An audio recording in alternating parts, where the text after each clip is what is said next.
南投仁爱乡的木野花，过2礼拜就要大开，当地部落特别来规划着半日深度的旅游。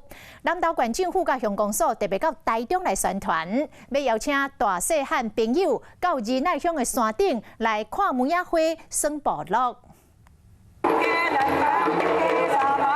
充满活力的原住民舞蹈为南投县仁爱乡的守门活动起鼓，头一摆到台中行销，希望讲抢先宣传。就是希望大家一个预备的心态，尽早定里程流程，来真的亲身体验。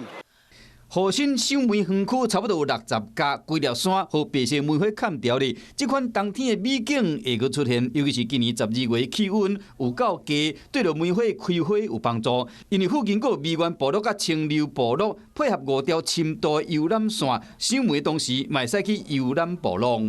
狩猎，我们的射箭，还有一些那些体验。 梅花季拍算持续到明年1月15，邀请所有乡亲上山游览、食农产，感受无同款的冬天假期。华视新闻看起来，赶快订阅我们的华视新闻 YouTube 频道，欢迎按赞、订阅、开启小铃铛，最新最及时的资讯要提供给你。